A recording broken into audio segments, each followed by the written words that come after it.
10,000 টাকার মধ্যে 120 hertz display, 5,000 mAh battery, IP64 আর 1.2 metre পর্যন্ত ড্রপ রেজিস্ট্যান্ট।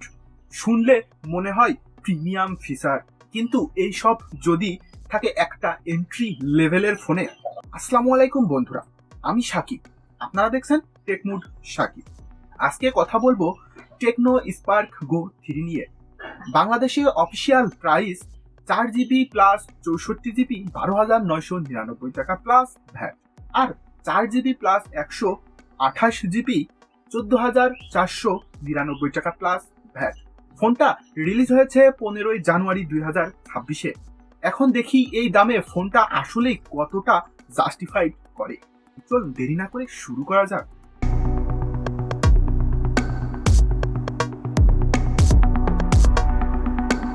সবার আগে ডিজাইন আর বিল্ড।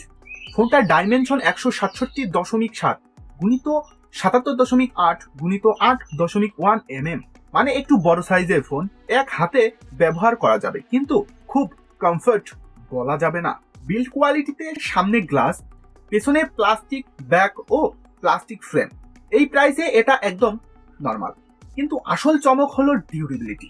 ফোনটা IP64 রেটেড, মানে ডাস্ট ও টাইট আর ওয়াটার স্প্ল্যাশ রেজিস্ট্যান্ট। হালকা বৃষ্টি বা পানি ছিটে পড়লে সমস্যা হবে না, কিন্তু পানিতে ডুবিয়ে ব্যবহার করা ফোন এটা না।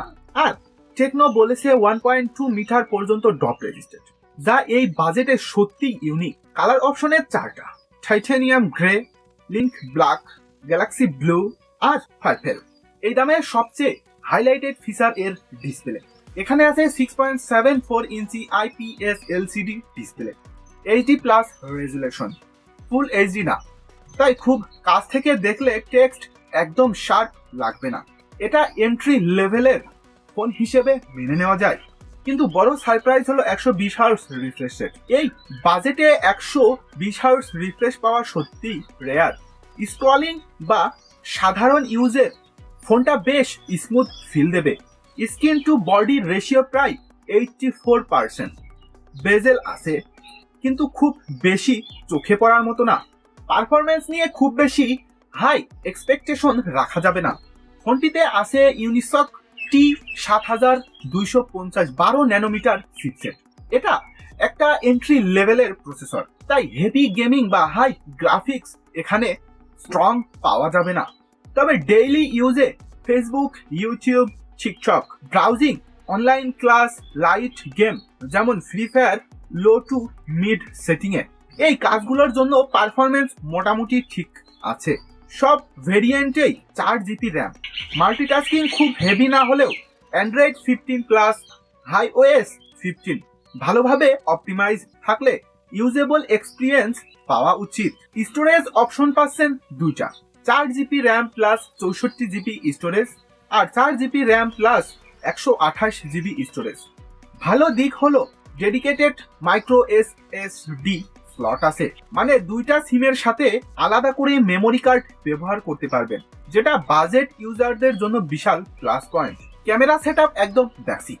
পেছনে আছে 13 মেগাপিক্সেল সিঙ্গেল ক্যামেরা, আর সামনে পাচ্ছেন 8 মেগাপিক্সেল সেলফি ক্যামেরা। কোনো 4K বা 60 FPS ফিচার নেই। এই প্রাইসে সেটা এক্সপেক্টেড করা ঠিক না। ভালো আলোতে সোশ্যাল মিডিয়ার ছবি, ডকুমেন্ট স্ক্যান, সাধারণ ভিডিও, এই কাজগুলোর জন্য ক্যামেরা যথেষ্ট হবে।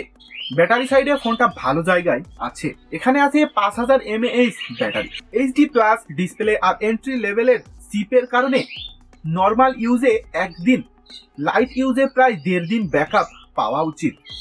চার্জিং 15 ওয়াট, খুব ফাস্ট না, আবার অসহনীয় স্লো না। এটা একটা 4G ফোন, 5G নেই, তবে এই দামে এটা স্বাভাবিক। কানেক্টিভিটিতে পাচ্ছেন dual band wifi, Bluetooth, GPS, FM radio, USB type C with OTG। অডিওতে লাউডি স্পিকার আছে, 3.5 mm হেডফোন জ্যাক আছে, বাজেট ইউজারদের জন্য খুবই কাজের। সিকিউরিটিতে আছে সাইড মাউন্টেন ফিঙ্গারপ্রিন্ট সেন্সর, সাথে বেসিক সেন্সরগুলো। সংক্ষেপে বললে টেকনো স্পার্ক গো 3 তাদের জন্য ভালো অপশন।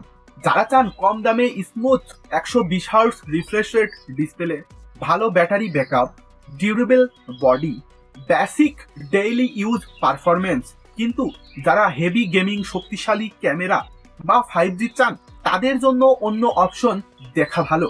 আপনারা কি ভাবছেন টেকনো স্পার্ক গো 3 নিয়ে? এই দামে নিতেন নাকি অন্য ব্র্যান্ড প্রেফার করবেন? কমেন্টে জানাতে ভুলবেন না। ভিডিওটি ভালো লাগলে লাইক, কমেন্ট, শেয়ার করতে ভুলবেন না। আর এরকম টেক রিলেটেড ভিডিও পেতে চ্যানেলটি সাবস্ক্রাইব করতে ভুলবেন না। দেখা হবে পরবর্তী কোনো এক ভিডিওতে। আল্লাহ হাফেজ।